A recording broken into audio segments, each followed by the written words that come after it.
اب آپ اس مبارک سلسلے کا 8واں حلقہ سماعت فرمائیں۔ اور ساری دنیا سیدھی بات ہے کہ وہ برائی کی طرف جائے گی، تقریر سننے کے لیے کون آئے گا؟ تو مجھے بڑی شرمندگی ہے کہ میں نے آپ کو تکلیف بھی دی اور کچھ لوگ بھی نہیں آئے گے۔ بس یہی ہے کہ آپ عشاء کی نماز وہاں مسجد میں پڑھا دیں اور اس کے بعد دعا فرما دیں، بس آپ تو تشریف لے آئے، آپ کی بڑی مہربانی۔ لیکن جب آدمی ہی کوئی نہ ہو تو بندہ آخر تقریر کس کو کرے؟ اور مسجد میں وہ 2-4 آدمی جو ہوں گے وہ تو پہلے سے آپ کے معتقدین میں ہیں، ہمیشہ درس سنتے ہیں، تقریریں سنتے ہیں۔ اور کہا ٹھیک ہے، مسجد میں تشریف لے گئے، عشاء کی نماز پڑھی تو باقی ٹھیک سی بات تھی کہ وہاں یعنی زیادہ سے زیادہ 10 آدمیوں کے بجائے 20 آدمی ہو گئے۔ جب سلام پھیر کے سنتیں وغیرہ پڑھ لی اور دعا کا وقت آیا تو والد صاحب کھڑے ہو گئے، انہوں نے کہا کہ دیکھو بھائی 10 ہوں یا 20 ہوں، آپ آئے تو ہیں، اللہ کے نبی تو ایک ایک آدمی کو جا کے قرآن سناتے تھے، میرے سامنے تو کم از کم 20 آدمی بیٹھے ہیں۔ تو اللہ نے والد صاحب کو بڑی آواز دی تھی ماشاءاللہ، تو انہوں نے جب قرآن شریف پڑھنا شروع کیا تو ایک گانے والی جو تھی وہ گا رہی تھی، تو اس کے کان میں آواز پڑی تو اس نے لوگوں سے پوچھا کہ یہ کیا آواز ہے؟ انہوں نے کہا ایک عالم ہے اور وہاں کوئی تقریر ہے، مولوی شولی ملا شلا قسم کا آدمی ہے، وہ قرآن پڑھ رہا ہے۔ اس نے کہا کہ میں تو قرآن کا مقابلہ نہیں کر سکتی، آپ لوگ جہنم جا سکتے ہیں، تو کیا میں تو اللہ کے قرآن کا مقابلہ نہیں۔ اور اس نے کہا کہ دیکھیں جی مجھے پیسے دیں یا نہ دیں، گانا بند، جب تک اللہ کا قرآن پڑھا جائے گا اور تقریر ہوگی میں نہیں گاؤں کسی بھی شکل۔ اللہ کے قرآن کے مقابلے پہ شیطان کا کام۔ اور اس کے بعد پھر وہ باقاعدہ وہاں سے مجلس چھوڑ کے چادر ایک ڈال کے جہاں والے صاحب تقریر فرما رہے تھے وہاں آئی اور پھر سارا مجمع لوٹ آیا، کیونکہ وہ گانا وانا تو بند ہو گیا۔ تو وہاں آگے اس نے ریکویسٹ کی کہ جی میں پیچھے بیٹھ کے قرآن سن سکتی ہوں؟ نے کہا کہ ہاں سنیں، کوئی ایسی بات نہیں ہے۔ تو اللہ کا قرآن جب پڑھا جائے آدمی کتنا خراب کیوں نہ ہو، آخر انسان ہے۔ یہ اللہ کے قرآن کی تاثیر ہے کہ مقناطیس للقلوب، اللہ نے جیسے کعبے کو بنایا ہے نا دلوں کا مقناطیس، اسی طرح قرآن دلوں کو بدلنے والا۔ شرط یہ ہے کہ ذرا آپ قرآن کو محبت سے اور اخلاص سے پڑھیں، ایک رسم سمجھ کے نہ پڑھیں۔ جیسے بہت سارے ملک ہیں ان میں قرآن موجود، اور اتنی میں پڑھ رہا ایک عذاب میں پڑھ رہا تھا کہ ہالینڈ کے ایک علاقے میں جب رابطہ عالم اسلامی کا ایک وفد پہنچا تو وہاں پر جب گئے تو انہوں نے کہا کہ جی یہاں ایک مسجد ہے، اور مسجد میں گئے اور پھر انہوں نے اپنے امام مسجد سے تعارف کرایا کہ جناب یہ ہمارا امام۔ ٹھیک ہے، بات چیت ہوتی رہی۔ اب اس اثنا میں ظہر کی نماز کا وقت آ گیا تو رابطہ کے وفد والوں نے کہا کہ بھی چونکہ یہاں کا امام مسجد موجود ہے تو آپ صرف یہ نہ سمجھیں کہ چلو بھئی ہم مکہ شریف سے آئے ہیں لہذا ہم نماز پڑھائیں، نہیں، امام مسجد جو ہے وہ آپ ہے لہذا وہ نماز پڑھائے۔ اور دوسری بات انہوں نے کہا کہ ہم تو ویسے بھی 2 رکعت پڑھیں، تو اس لیے بہتر ہے کہ مقامی امام نماز پڑھائے۔ تو انہوں نے فرمایا کہ جب اس امام صاحب نے نماز پڑھنی شروع کی تو اب جناب اللہ اکبر کر کے وہ سبحانک اللہم بھی زور سے پڑھ رہا ہے، اور اس کے بعد سورۃ فاتحہ بھی ظہر کی نماز میں، اور اس کے بعد قل اللہ احد بھی زور سے، پھر رکوع میں سبحان رب العظیم بھی زور زور سے، سمع اللہ زور سے، اسی طرح، اور 2 رکعتیں پڑھا کے سلام پھیر دیا۔ ہم نے کہا خدا کے بندے تم نے 2 رکعتیں کیسے پڑھائی؟ اس نے کہا ہم تو بات یہ ہے کہ ایک دفعہ میں گیا تھا فلاں جگہ تو وہاں عربوں کا ایک بہت بڑا اجتماع تھا تو انہوں نے ظہر میں 2 رکعتیں پڑھی تھی، حالانکہ وہ جمعہ کا دن تھا، اور شریف آدمی نے جمعہ پڑھا تھا نا، جمعہ اور ظہر میں فرق نہیں کر سکا۔ اور آپ بھی تو کہہ رہے تھے کہ ہم نے 2 پڑھنی ہے، تو میں نے کہا پھر آپ نے جب 2 پڑھنی ہے میں بھی آپ کو 2 پڑھا دوں۔ تو جب ہم نے قرآن کو یوں سمجھا ہوا، اچھا انہوں نے کہا کہ جناب اس کے بعد پھر ہم بلقیق کے ایک شہر میں گئے تو ان سے جب ہم نے پوچھا کہ بھی آپ کا جمعہ کیسے پڑھاتے ہیں، کون پڑھاتے ہیں، انہوں نے کہا جی ہم زیادہ جھگڑے میں نہیں پڑھتے، ہم تو مہینے کا فرسٹ سنڈے جو آتا ہے اسی دن جمعہ پڑھ لیں، ہر مہینے میں 1 جمعہ پڑھتے، اور وہ بھی کب پڑھتے ہیں جب پہلا سنڈے ہوتا ہے، تاکہ نہ ڈیٹ تبدیل ہوتی ہے نہ لوگوں کو آنے میں تکلیف ہوتی ہے نہ وقت تبدیل ہوتا ہے، اس میں 1 مہینے میں ہم 1 دفعہ جمعہ پڑھ لیتے ہیں۔ اور کیوں بھائی؟ انہوں نے کہا بس ہم نے یہی سنا ہے کہ اسلام میں جمعہ ہے، بس تم نے کہا مہینے میں تو ہم بھی پڑھ لیتے ہیں ایک دم۔ جب یہ عالم ہو دین کا کہ لم یبق من الاسلام الا اسمہ ولا من القرآن الا رسمہ، کہ اسلام کا صرف نام باقی رہ جائے گا اور قرآن بھی صرف کتابوں میں اور صفوں میں لکھا ہوا رہ جائے گا، بڑے بڑے قیمتی کاغذوں میں ہوگا، سونے کے پانی سے لکھائی ہوگی، لیکن عمل کرنے والا کوئی نہیں۔ لیکن قرآن اگر صحیح معنی میں سنا جائے، صحیح معنی میں پڑھا جائے، تو یہ کیسے ہو سکتا ہے کہ پھر انقلاب نہ آئے؟ یہاں تک پہنچے وبکا عمر رضی اللہ تعالی عنہ، حضرت عمر روتا، اور اس کے فوراً بعد پوچھا کہ یا فاطمہ ایک کام کرو، خباب سے کہو یا سعید سے کہو کہ دلونی الی رسول اللہ، مجھے محمد عربی صلی اللہ علیہ وسلم کے ٹھکانے پہ لے جائیں اور مجھے بتائیں کہ اس وقت حضور کہاں ہوں گے۔ تو خباب کہتے ہیں کہ میں نے کہا کہ حضور اس وقت دار ارقم میں ہوں گے۔ تو اس نے کہا کہ اس وقت گرمی کا ٹائم ہے، کیا یہ حضور مل لیں گے؟ انہوں نے کہا کہ ایسی بات نہیں ہے، وہ کوئی دنیا کا بادشاہ نہیں، وہ قبیلے کا سردار نہیں، وہ تو رحمت دو جہاں ہے، وہ تو اللہ کا بھیجا ہوا نبی ہے، اللہ کا بھیجا ہوا بشیر و نذیر ہے، وہ تو انتظار میں ہے کہ آنے والا میرے پاس کب آتا۔ فجاء عمر، حضرت عمر آئے، دروازے کو ناک کیا، اب اندر سے جھریوں سے دیکھا، صحابہ نے جو اندر موجود تھے ان میں سیدنا حمزہ رضی اللہ تعالیٰ عنہ بھی موجود۔ انہوں نے جب دیکھا تو آپ حضرت عمر اتنی دیر میں لباس تو بدل نہیں سکتے تھے، لباس تو وہی تھا، وہی آپ نے جو جنگ کے لیے تیاری کی ہوئی تھی، باقاعدہ ہتھیار سجائے ہوئے ہیں، اور جناب کمان پیچھے لٹک رہی ہے اور تیروں کی تھیلیاں لٹک رہی ہیں اور تلوار ایک لٹک رہی ہے اور ایک ہاتھ میں ہے، اور جناب اسی عالم میں ہیں۔ تو انہوں نے کہا کہ یا رسول اللہ، عمر دروازے پہ آیا ہے لیکن اس کی نیت اچھی نہیں معلوم ہوتی، کیوں اگر وہ ملنے کے لیے آتا یا اچھی نیت کے ساتھ آتا تو کبھی پھر تلواریں اٹھا کے تو نہ آتا۔ جو آدمی ملنے کے لیے آتا ہے وہ تلواریں لے کے تو نہیں۔ حضرت حمزہ رضی اللہ تعالی عنہ اسد اللہ و اسد رسول، ام رسول اللہ، میرے مدنی کے چچا ہیں جن کا لقب ہے اللہ کے شیر، اللہ کے رسول کے شیر۔ حضرت حمزہ عین شباب ہے، بچپن ہے، ابھی ابھی گویا یوں سمجھے جیسے ہم کہتے ہیں نا مسیں بھیگ رہی ہیں، ابھی ابھی بال نکل رہے ہیں۔ حضرت حمزہ نے کہا کیا کہہ رہے ہیں، کیا بات کر رہے ہیں؟ کھول دو دروازہ، آنے دو عمر کو۔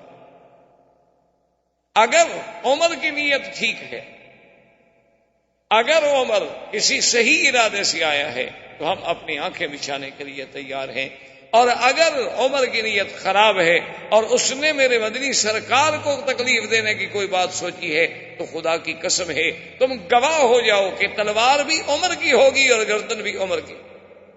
کوئی اکیلا مکے میں عمر بہادر پیدا ہوا؟ کھول دو دروازہ، آنے دو عمر کو، دیکھتے ہیں کیا کر۔ دروازہ کھولا، عمر تو پہلے بیٹھ چکے تھے، نظریں جھکی ہوئی ہیں، حضور کے سامنے آئے۔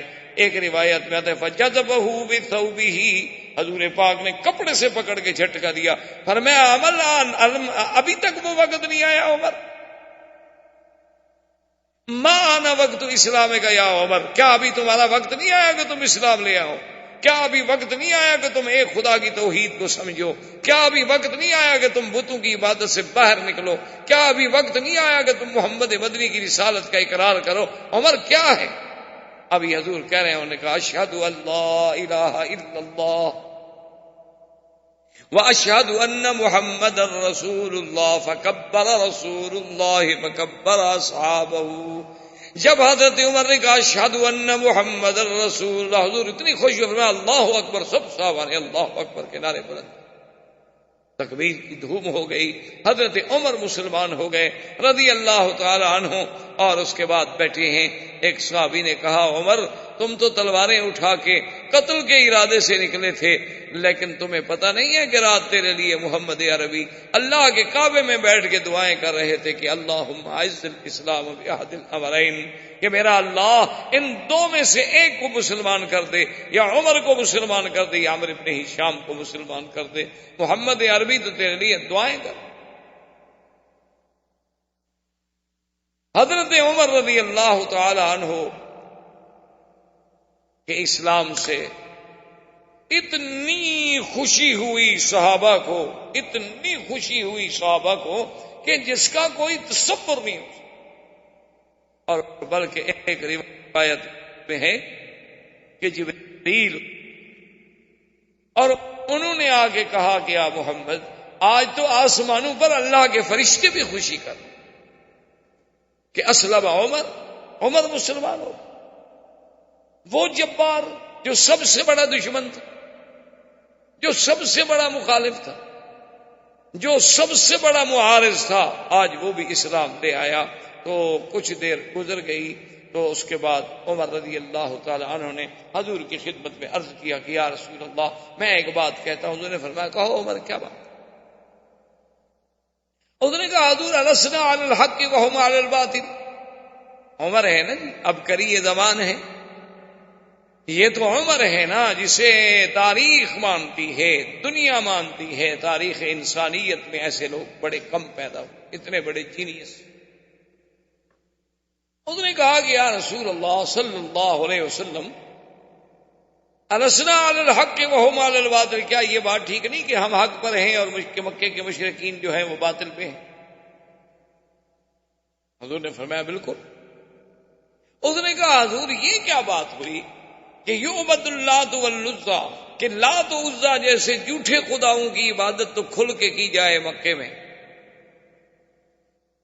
جھوٹے معبودان باطلہ منات ہے، لات ہے، عزیٰ ہے، یہ کیا ہے؟ اب تو میری آنکھیں کھل گئی ہیں نا، یہ تو حجر ہے، اصنام ہے، کیا ہے؟ کچھ بھی نہیں۔ ان کی عبادت جو ہے یعبد اللات والعزیٰ فی المسجد، مسجد الحرام میں لات و عزیٰ کی عبادت تو کھل کے کی جائے، اور ہم سچے خدا کی عبادت جو ہے وہ کبھی مکانوں کے اندر، کبھی دار ارقم میں، کبھی بیت ام ہانی میں چھپ چھپ کے کریں یا رسول اللہ، یہ میری غیرت گوارا نہیں کرتی۔ کم از کم ہم 40 مسلمان ہیں، آپ حکم دیں صحابہ کو، آپ آگے چلیں، مسلمان آپ کے پیچھے چلیں، ایک طرف عمر ہوگا، ایک طرف حمزہ ہوگا۔ آج ہم دیکھتے ہیں کہ کون قریش ہم کو روکے۔ آج بھی مہربانی کریں، ہمیں ایک دفعہ تو کھل کے عبادت کر رہے تھے۔ حضور صلی اللہ علیہ وسلم راضی ہو گئے۔ تو اب اس منظر پہ یعنی آپ غور کریں کہ آج وہ دعوت سری جو تھی عمر کے آنے سے، ذرا اپنا دعوت بعثت کے بعد اللہ کے نبی کی جو دعوت تھی، توحید کی دعوت، آج اس کا رنگ بدلا کہ وہ اندر سے باہر آ گئی۔ پہلے دعوت ہوتی تھی لیکن علیحدہ گھروں میں چپکے سے۔ آگے حضور صلی اللہ علیہ وسلم ہیں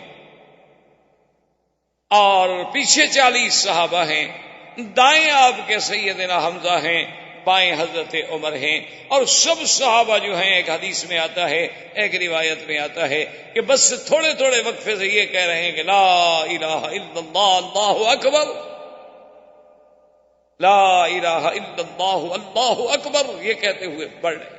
اسی پہ اقبال نے کہا تھا نا، اگرچہ بت ہیں جماعت کی آستینوں میں، مجھے ہے حکم اذان لا الہ الا اللہ۔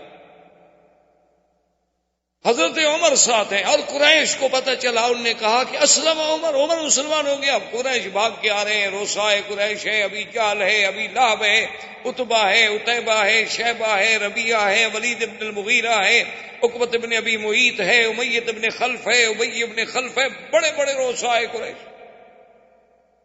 بڑے بڑے سادات قریش ہیں۔ ان کو جب پتہ لگا تو گھروں سے نکل آئے، آگے دیکھا، اور پھر جناب اس زمانے میں جب 40 آدمی اللہ کا نام لینے والے ہوں، ہماری طرح تو نہیں نام لیتے تھے، وہ تو پورے مکے کی گلیاں گونج رہی تھیں، اللہ کا حرم گونج رہا تھا، مکے کے پہاڑ گونج رہے تھے، معلوم ہوتا تھا کہ پہاڑ بھی ساتھ ذکر کر رہے ہیں اور اللہ کا نام لے رہے ہیں، اور صحابہ کی جماعت چلی جا رہی ہے کہ لا الہ الا اللہ اللہ اکبر اللہ اکبر، اور سارے قریش کھڑے ہیں حیران ہو کے، دیکھ رہے ہیں کہ یہ کیا ہو گیا، یہ کیا ہو، کیسا انقلاب آ گیا۔ جب بالکل مسجد الحرام کے قریب آئے تو عمر نے کان جہیر الصوت، حضرت عمر بڑے بلند آواز، بڑا اللہ نے انہیں یعنی جبروت، طاقت، قوت، صلاحیتوں سے نوازا تھا، اتنی آواز میں شدت تھی کہ کبھی اگر بعض مورخین تو ایسا بھی لکھتے ہیں کہ عمر کبھی اگر غصے میں آ کے دھاڑ دیتے تھے تو عورتوں کے حمل گر جاتے تھے، لیکن یہ بات ہمیں کسی حدیث میں نہیں۔ بہرحال اتنا کوئی شک نہیں کہ بلند آواز۔ حضرت عمر کھڑے ہو گئے، قافلہ رک گیا، اور کفار قریش کو مخاطب ہو کے کہا کہ اس نے کہا کہ سودائے قریش، روسائے قریش، سن لو، اگر تم میں سے کسی کو شک ہو ابن خطاب پر تو سن لو تم بھی کہ اشہد ان لا الہ الا اللہ واشہد ان محمد رسول اللہ، اور اس کے بعد میں تمہیں کہتا ہوں آگے بڑھو اگر آج تم نے اپنے بچوں کو یتیم کرانا، اور آج جس کو یہ شوق ہو کہ اس کی عورت بیوہ ہو جائے، بچے یتیم ہو جائے، تو عمر کی تلوار کا مقابلہ۔ اب قریش تو ان کے لیے تو یہ صدمہ ایسا تھا نا کہ اسی میں وہ آدھے پاگل ہو گئے، ان کی ہمتیں تو اسی میں ٹوٹ چکی تھی کہ پہلے تو مسلمان ہوتا تھا نا جی، خباب، حضرت بلال، یاسر، عمار، بی بی سمیہ، بی بی نہدیہ، غریب ضعیف کمزور لوگ، عبداللہ ابن مسعود رضی اللہ تعالیٰ عنہ آئے، ابی ذر رضی اللہ تعالیٰ عنہ آئے، بڑے ضعفاء لوگ تھے۔ عمر تو آخر ایک قریش میں سے ایک بہت بڑے ستون تھے، تو ان کے لیے تو پہلے ابھی وہ اس حیرت سے نہیں نکلے تھے، لیکن مقابلہ کریں تو کیسے کریں۔ حضرت عمر رضی اللہ تعالی عنہ نے آپ کی قیادت میں حضور صلی اللہ علیہ وسلم سرکار کی غلامی میں آئے، مکے میں آ کے ذکر اللہ کا نام ہوا، عبادت کی گئی، نمازیں پڑھی گئیں، اور اس کے بعد پھر مسلمان حضور صلی اللہ علیہ وسلم کے ساتھ اسی طرح جس انداز میں آئے تھے واپس اپنے اپنے گھروں کو چلے گئے۔ اب قریش نے کہا کہ دار الندوہ میں میٹنگ بلاؤ، یہ تو بڑا مشکل مسئلہ ہو، اب کیا؟ دار الندوہ میں جب جمع ہوئے، بڑے بڑے سردار جمع ہوئے، انہوں نے کہا کہ اب مشورہ کریں، اب ہمارے پاس کیا حل ہے، یہ تو حضرت عمر بھی مسلمان ہو گیا۔ انہوں نے کہا ایسا کرتے ہیں کہ آج ایک نئی تجویز رکھتے ہیں حضور صلی اللہ علیہ وسلم کے سامنے۔ انہوں نے کہا جی وہ کیا تجویز ہے؟ انہوں نے کہا ایک نئی تجویز پیش کرتے ہیں حضور صلی اللہ علیہ وسلم کے سامنے، اور ہمیں بالکل یقین ہے کہ اس تجویز پہ اللہ کے نبی جو ہیں وہ مان گئے۔ حضور صلی اللہ علیہ وسلم تشریف لائے، آپ کو بلایا گیا۔ رؤسائے کفار قریش نے کہا کہ یا محمد صلی اللہ علیہ وسلم، آج ہم نے ایک نیا اقتراح، نئی تجویز رکھی ہے جو امید ہے کہ آپ کو بڑی پسند آئے گی، اور یہ روز کا جو جھگڑا ہے یہ بھی ختم،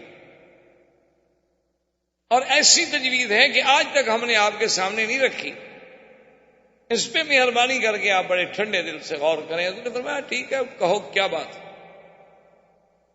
انہوں نے کہا کہ بات یہ ہے کہ ہم نے اب یہ فیصلہ کر لیا ہے کہ آپ اور ہم صلح کر لیتے ہیں، ایک دن جو ہے آپ ہمارے خداؤں کی عبادت کریں اور ایک دن ہم آپ کے خدا کی عبادت کرتے ہیں، صلح کر لیتے، جھگڑا ختم کر۔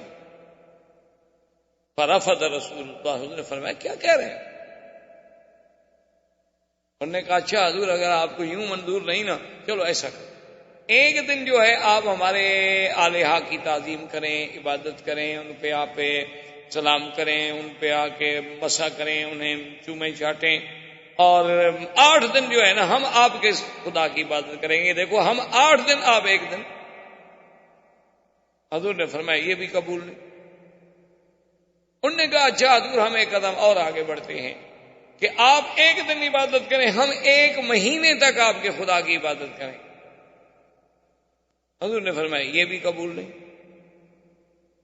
انہوں نے کہا کہ اچھا جناب ہم اس سے بھی اور آگے جاتے ہیں، آپ 1 دن کے لیے ہمارے خدا کی عبادت کریں، ہم 1 سال تک آپ کے خدا کی عبادت کریں گے، چلو مسئلہ ختم کرو، جھگڑا تو نہ ہو نا۔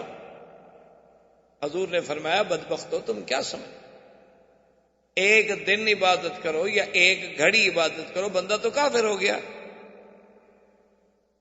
غیر اللہ کی عبادت جو ہے وہ یہ تو نہیں ہے نا کہ جیسے آج کل مسلمان ہیں نا جی ماشاءاللہ، وہ بھی باہر تبوت شاہ حسین، ایک فارسی میں محاورہ مشہور ہے کہ ہر تبوت پہ شاہ حسین کہنے کے لیے ہماری قوم تیار ہے۔ ان کو حضرت حسین کی شہادت سناؤ یہ رونے لگ جاتی ہے، ان کو کہو یزید بہت بڑا بہادر تھا، بہت بڑا ایڈمنسٹریٹر تھا، پھر بھی خوش ہو جاتی ہے، اچھا آدمی بڑا اچھا تھا، منتظم تھا، دیکھو نا اتنا بڑا حادثہ ہو گیا، کنٹرول کیسے کیا، کوئی گڑبڑ کی؟ ہلنے نہیں دیا کسی کو. تم ایک سید کو مار کے دیکھ لو, اس پہ بھی حاضر ہیں, تعریف کرنے کے لیے تیار ہیں ماشاءاللہ. ان سے کہو ماشاءاللہ کہ جناب کل نماز پڑھیں گے, بارش آ جی, کہیں گے بہت اچھی بات ہے, اور کہیں گے جی رات اچھی فلم لگی ہو, کہیں ٹھیک ہے جی ادھر بھی چلیں, کوئی ایسی بات نہیں, دونوں راضی رہیں, اللہ بھی راضی رہے, شیطان سے بھی تعلق قائم رہے. صبح کو پی اور شام کو توبہ, رند کے رند رہے اور مسلمانی بھی نہ گئی. ماشاءاللہ مسلمان بھی ہیں, وہ تو رات کو پیتے ہیں نا, دن کو تو نماز پڑھتے ہیں. تو اس لیے ان کو سمجھ, حضور نے فرمایا ظالمو کیا کہہ رہے ہو. اللہ کے قرآن کی یہ سورت جو تھی نا, قل یا ایھا الکافرون لا اعبد ما تعبدون ولا انتم عابدون ما اعبد ولا انا عابد ما عبدتم ولا انتم عابدون ما اعبد لکم دینکم ولی دین. اللہ نے فرمایا میرے مدنی کھڑے ہو کے برات کا اعلان کر دیں کہ کافروں کیا لا اعبد ما تعبدون, میں تو ہرگز عبادت نہیں کر سکتا ان چیزوں کی جن کی تم پوجا کرو. اور تم کیا کرو گے کہ ایک دن اگر اپنے خدا کو پوجو گے تو پھر میرے خدا کو عبادت کرنے کا کیا مطلب ہوا. یہ کیا بات ہوئی کہ قبر پہ بھی سجدہ اور خدا کے گھر پہ بھی سجدہ. یہ کیا بات ہوئی کہ یا اللہ تو بھی رحم فرما اور یا علی تو بھی مشکل کشائی کر دے, یا رب العالمین یا ارحم الراحمین اور یا دستگیر اور یا معین الدین اجمیری. یہ کیا تماشا, یہ کوئی دین تو نہیں ہے. لکم دینکم ولی دین, پھر تمہیں تمہارا دین مبارک, مجھے میرا دین. تمہیں تمہارا طریقہ مبارک, ہمیں ہمارا طریقہ مبارک. ہم اپنی بات پہ رہیں گے, تم باطل کو نہیں چھوڑنا چاہتے ہو اور اللہ کے نبی سے تقاضا کرتے ہو کہ وہ حق کو چھوڑ دے. اب کافر اس سے بھی ناکام ہو کہ بھئی یہ بات بھی ہماری نہ چلی, اب ہم نے تو بڑا اچھا راستہ نکالا تھا. اسی لیے جیسے ہوتا ہے نا جی, آج کل لوگ کہتے ہیں کہ دیکھو نا جی بہرحال دیکھیں آپ لوگ اتنے سخت مولوی بھی نہ بنا کریں, ہم بھی آپ کی تقریریں سننے کے لیے آ جاتے ہیں, تو کبھی کبھی آپ بھی ہمارے ساتھ چلے جایا کریں, کوئی خاص فرق نہیں پڑتا.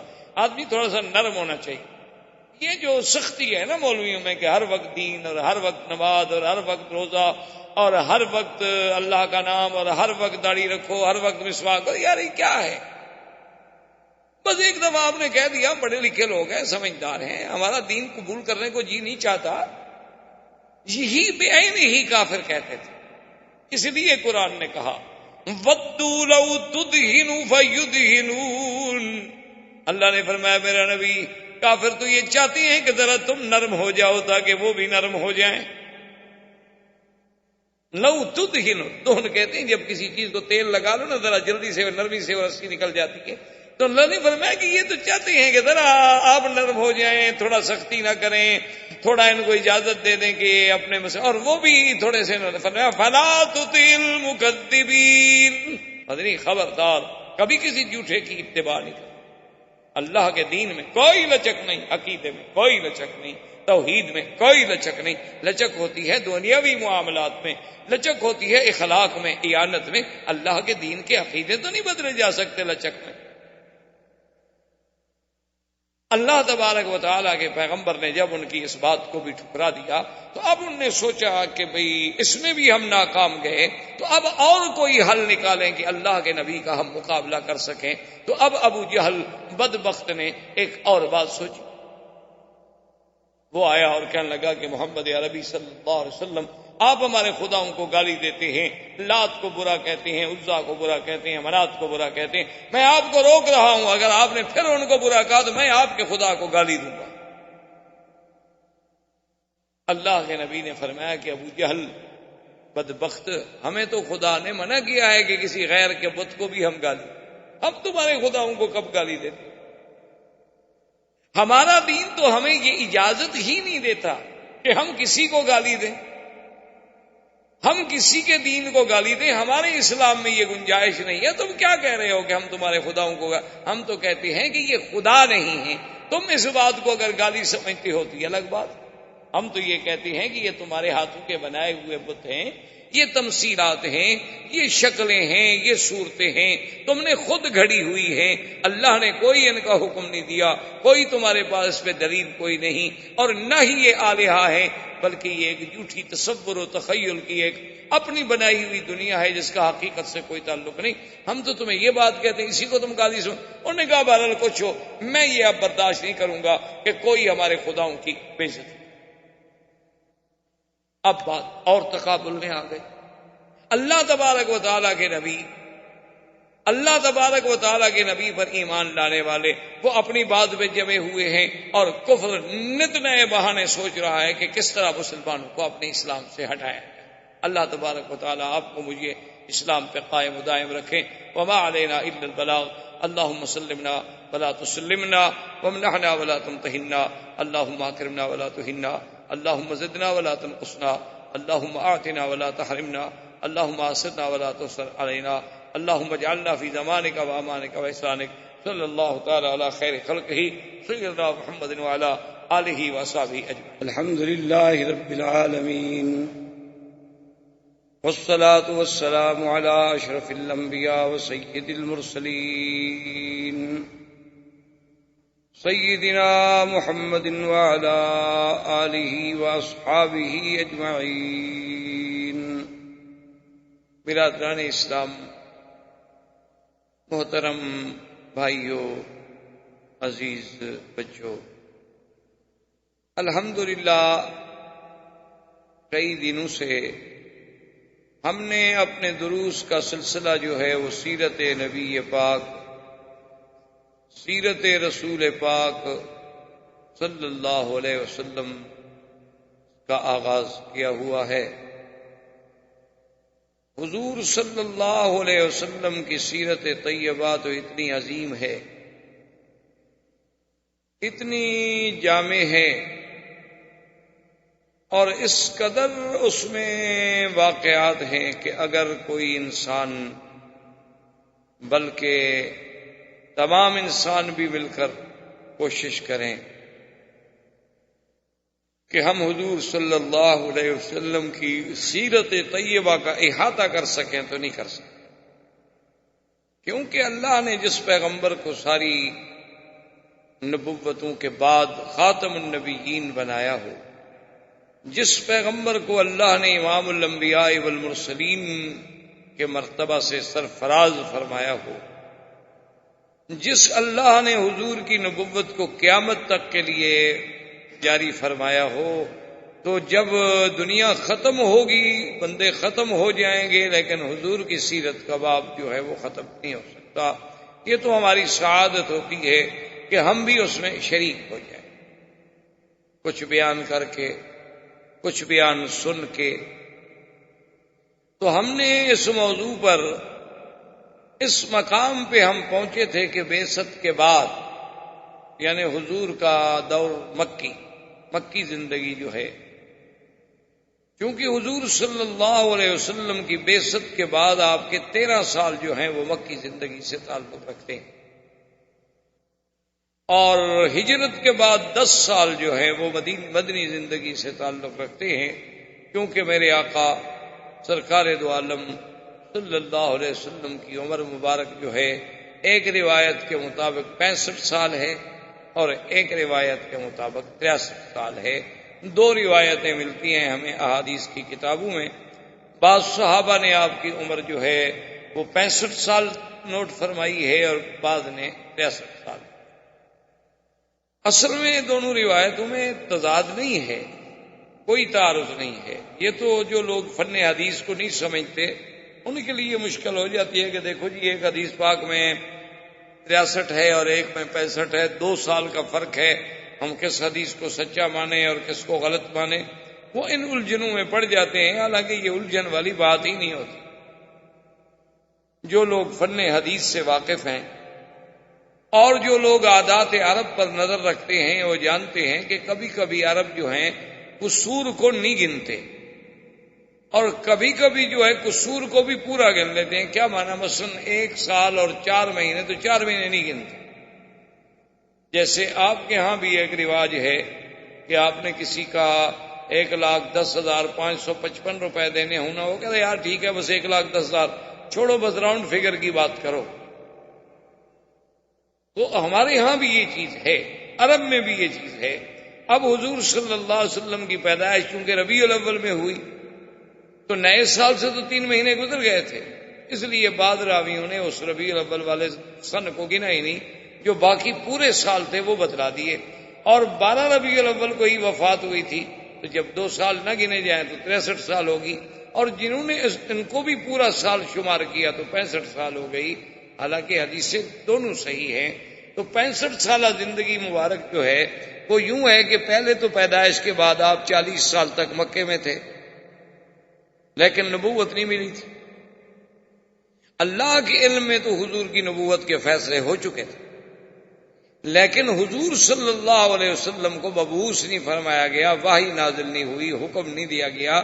40 سال کے بعد جب وحی اتری، اب حضور صلی اللہ علیہ وسلم نے مکے میں جو زندگی گزاری تو وہ 13 سال.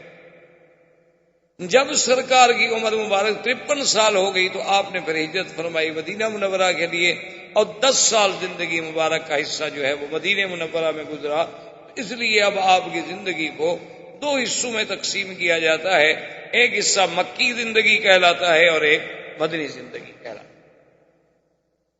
اسی لیے آپ دیکھا نہیں قرآن پاک جب پڑھتے ہیں ماشاءاللہ آپ دیکھتے ہوں گے کہ بعض صورتوں میں لکھا ہوتا ہے مکی صورت ہے اور بعض صورتوں میں لکھا ہوتا ہے کہ مدنی صورت ہے. تو اس کا معنی یہی ہوتا ہے کہ جو آیات کی ہجرت سے پہلے اتری ہیں مکی زندگی میں وہ مکی ہیں، اور جو ہجرت کے بعد اتری ہیں چاہے کہیں اتریں لیکن اتری وہ مدنی زندگی میں ہیں، لہذا ان کو مدنی کہا جاتا ہے.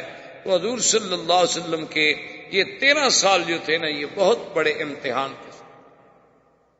یہ اتنا بڑا امتحان تھا، اتنا بڑا امتحان تھا کہ جس کا آدمی سوچ نہیں سکتا، تصور نہیں کر سکتا. اسی لیے علماء نے لکھا ہے کہ جب بھی کوئی آدمی دین کا کام کرے گا تو اس کو لازماً علی منہاج النبوت کام کرنا پڑے گا کہ حضور کے عین طریقے پہ چلے.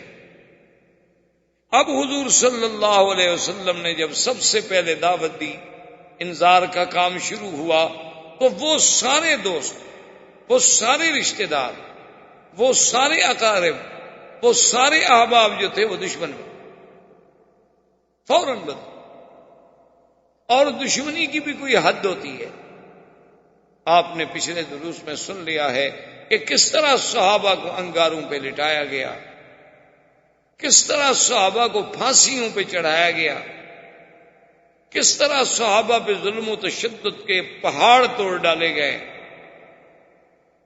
لیکن اللہ کی شان ہے، امتحان کی مدت طویل ہے، اور اللہ کا حکم ہے کہ میرے مدنی صلی اللہ علیہ وسلم خالص صبر کرنا ہے، کوئی جواب نہیں دینا. جب یہ تشدد اور ظلم حد سے بڑھا تو عقبۃ ابن ابی معیط ایک شخص تھا، اس نے سوچا کہ میں کوئی حل نکالوں، کوئی راستہ نکالوں. لیکن نا جی آخر کوئی آدمی بھی عقل والا ہو، انسان ہو، تو کسی پہ ظلم ہوتا ہوا دیکھ کے آخر اس کا بھی تو کبھی نہ کبھی دل پسیج ہی جاتا ہے. اس کے دل میں بھی رحم آیا کہ بھی آخر یہ رات دن کا تشدد جو ہے یہ کوئی مسئلے کا حل نہیں ہے. تو اس نے کہا میں دعوت کروں اور دعوت میں بلا کے اس مسئلے پر کوئی حل کریں، کوئی کوشش کریں، کوئی راستہ نکل آئے. اس نے بڑے بڑے لوگوں کو دعوت دی اور سرکار دو عالم صلی اللہ علیہ وسلم سیدنا محمد الرسول اللہ آقا انعامدار کو بھی دعوت دی، حالانکہ کافر ہے، مشرک ہے پکا. جب حضور صلی اللہ علیہ وسلم دعوت پہ آ گئے، لوگ بھی دعوت پہ آ گئے، تو حضور صلی اللہ علیہ وسلم چپ کر کے بیٹھ گئے. تو عقبۃ ابن ابی معیط نے کہا کہ آقا میں نے آپ کو دعوت دی ہے، آپ آگے بیٹھیں اور سالہ طعام پہ بیٹھیں، کھانا کھائیں. آپ نے فرمایا واللہ لا، آپ نے فرمایا خدا کی قسم ہے میں تمہاری دعوت میں کھانا نہیں کھاؤں. اب عرب کے لیے یہ بات جو تھی ایک بہت بڑا عیب تھی کہ مہمان گھر میں آئے، اسے دعوت دی جائے اور وہ کھانا نہ کھائے. یہ بہت بڑی بات تھی. ہمارے یہاں کے تو روایات الگ ہیں نا، ہمارے یہاں تو مہمان کھانا نہ کھائے تو ہم سمجھتے ہیں اچھا ہوا، بلا ٹل گئی، جان چھٹی، چلو ایک آدھا دفعہ رسمن کہہ دیتے ہیں. حالانکہ عرب روایات اس کے بالکل الٹ ہیں۔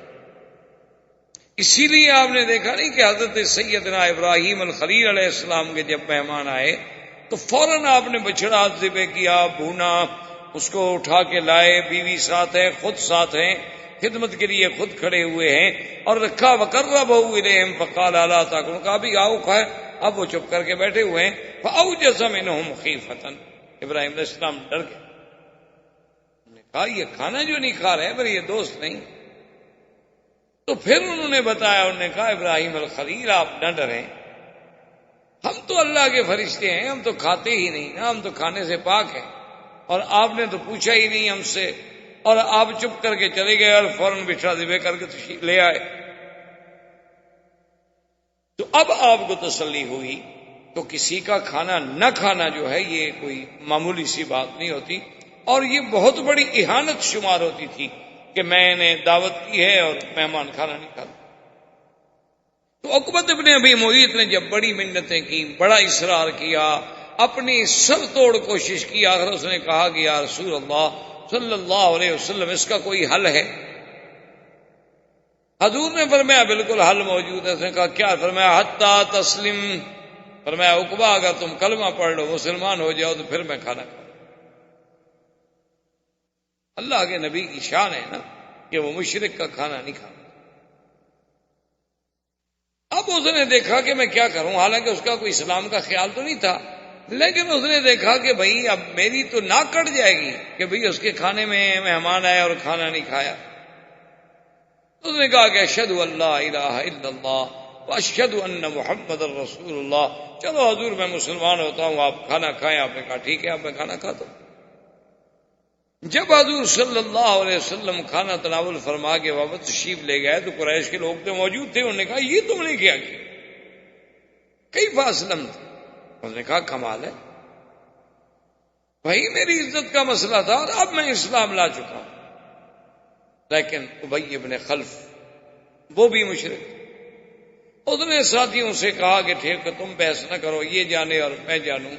اس نے اس سے اتنا مجبور کیا، اتنا مجبور کیا، اتنا مجبور کیا کہ اس نے کہا کہ اچھا ٹھیک ہے میں دین نبی چھوڑنے کے لیے تیار ہوں، بس تم لوگ ایسا نہ ہو کہ ساری برادری مجھ سے ناراض ہو جائے تو میں دین۔ انہوں نے کہا کہ نہیں، ہم اس طرح نہیں مانیں گے، ہم تو تب مانیں گے۔ اس بدبخت نے کہا نعوذ باللہ کہ تم جا کر حضور صلی اللہ علیہ وسلم کو سامنے کھڑے ہو کے کہو کہ میں نے اسلام کو چھوڑ دیا ہے اور نعوذ باللہ حضور کی طرف تھوک کے آؤ۔ تو یہ وہ عقبۃ ابن ابی معیط ہے، یعنی آپ اندازہ کریں کہ اللہ کا نبی بیٹھا ہو حرم میں اور ایک آدمی آ کے تھوک دے، حضور کے دل پہ کیا گزری۔ آج تو آپ تھوڑا سا بھی دین کا کام کریں، تھوڑی سی آپ کسی کو دین کی بات کریں، وہ ناراض ہو جائے تو آپ کہتے ہیں دیکھو جی میری بےزتی ہو گئی، ٹھیک ہے چھوڑو یار آئندہ ہم نہیں کریں گے، ہمیں کیا پڑی ہے کہ ہم خام خواہ اپنی بےزتی کراتے رہیں۔ لیکن اللہ کے نبی کا مقام دیکھیں اور اس کے ساتھ دشمن کا انتقام دیکھیں کہ وہ بدبخت آتا ہے، سامنے کھڑے ہوتا ہے اور تھوکتا ہے اور چلا جاتا ہے۔ اسی کے بارے میں قرآن پاک میں آیا کہ ابی ابن خلف جب مرا اور اللہ کا عذاب اس پہ شروع ہوا تو قرآن نے اس آیت میں اشارہ کیا ہے یا ویلتا لیتنی لم اتخذ، یا ویلتا لیتنی لم اتخذ فلانا خلیلا لقد اضلنی عن الذکر بعد اذ جاءنی وَكَانَ الشَّيْطَانُ لِلْإِنسَانِ خَذُولًا، کہ وہ حسرت کرے گا، تندم کرے گا اور کہے گا ہائے کاش اس بندے کو میں دوست نہ بناتا، اس کی بات میں نہ مانتا، میں اسلام کو نہ چھوڑتا، میں حق کی صداقت کو قبول کرنے کے بعد راستے سے نہ ہٹتا، لیکن اسی شخص نے مجھے بہکایا، اسی نے مجھے بھٹکایا اور اسی نے مجھے صراط مستقیم سے علیحدہ کر دیا۔ اور شیطان تو چاہتا یہی ہے کہ انسان کو ذلیل ذلت میں ڈالے۔ ان تمام واقعات کے بعد قریش نے ایک اور مشورہ کیا، انہوں نے کہا کہ یہ ہے کہ حضور صلی اللہ علیہ وسلم کے گھر کے قریب دیکھو بھی کس کس کے گھر ہیں۔ تو ابی لہب کا گھر بالکل قریب تھا، اسی طرح اور کفار قریش کے کچھ لوگ تھے جن کا گھر جو ہے حضور صلی اللہ علیہ وسلم کے گھر کے بالکل قریب تھا، تو ان بدبختوں نے یہ طے کر لیا کہ اپنے گھر کا کوڑا کرکٹ گندگی جتنی ہے نا سب جا کے حضور کے گھر کے آگے ڈال دیا کرو روزانہ۔ اب اس زمانے میں یہ تو تھا نہیں کہ بلدیہ کی گاڑیاں آئیں گی، ملازم آئیں گے، وہ جھاڑو لگائیں گے، صفائی کریں گے، یہ تو کوئی دور ہی نہیں تھا۔ ہر آدمی کو اپنے گھر کی صفائی کرنی پڑتی تھی، اور اگر کوئی بڑا آدمی ہوا تو اس نے ذاتی نوکر رکھ لیے، اور حضور صلی اللہ علیہ وسلم کے پاس تو نوکر تھا کوئی نہیں۔ یعنی آپ اندازہ کریں انتقام کی شکلوں کا کہ وہ جناب سارا جو ہے نا نعوذ باللہ روزانہ کا انہوں نے معمول بنا لیا کہ جب ان کے گھر کا کوڑا کرکٹ اکٹھا ہو جائے وہ رات کو آگے حضور کے گھر کے آگے ڈال کے چلے جائے۔ اب ایک آدمی کے گھر کا کوڑا کرکٹ بھی ہٹانا مشکل ہوتا ہے، جبکہ 10 گھروں کا نعوذ باللہ روز ڈال دیا جائے تو کیا عالم ہوگا۔ اور پتہ ہے حضور روایات میں آتا ہے، صرف اتنی فرماتے، جب کھڑے ہوتے فرماتے اہذا حق الجوار، بس، اور صرف اتنی بات حضور فرماتے کہ کیا ہمسایہ گیری کا یہی حق ہے جو تم کر رہے ہو؟ چلو تمہیں میری نبوت پر ایمان نہیں، تمہیں میری رسالت پر ایمان نہیں، لیکن ہمسایہ گیری کے بھی تو کچھ اصول ہے نا۔ اور اسلام نے تو ہمسائے کو اتنا بڑا مقام دیا ہے، اتنا بڑا مقام دیا ہے کہ صحیح حدیثوں میں موجود ہے کہ حضور نے فرمایا جبریل یوصینی فی الجار فخفت ان یورثہ، کہ اللہ تبارک و تعالی نے بار بار جبریل کو بھیجا کہ ہمسائے کے حقوق کا خیال کرو، ہمسائے کے حقوق کا خیال کرو۔ حضور نے فرمایا میں تو ڈر گیا کہ کہیں پتہ نہیں اللہ تبارک و تعالی ہمسائے کو بھی میراث میں حقدار بنائیں گے کہ جیسے بیٹے بیٹیوں کو حصہ دیتے ہو ہمسائے کو بھی حصہ دو، یعنی اتنا بڑا حق ہے۔ اور عرب کا ایک محاورہ بھی ہے کہ الجار جار ولو جار، کہ جار جو ہے ہمسایہ ہمیشہ ہمسایہ ہی ہوتا ہے، چاہے وہ ظالم بھی کیوں نہ ہو، چاہے ظلم بھی کیوں نہ کرے، آخر ہمسایہ۔ اور حق الجوار جو ہے یہ تو بڑی مشہور سی بات، تو حضور صرف اتنی بات فرماتے اہذا حق الجوار، مکے والوں یہی ہمسایہ گیری کا حق ہے جو تم کر رہے۔ لیکن انہوں نے کہاں باز آنا تھا جی، وہ تو دشمن تھے، ان کا تو پروگرام ہی یہی تھا کہ حضور صلی اللہ علیہ وسلم کو اتنا ستایا جائے، اتنا تنگ کر دیا جائے کہ اللہ کا نبی جو ہے دعوت توحید کی تبلیغ سے باز آ جائے۔ ایک دن ابو جہل بدبخت نے ایک اور تجویز سوچ لی، اس نے سب قریش کے سردار بیٹھے ہوئے تھے، اس نے کہا بھی بات سنو،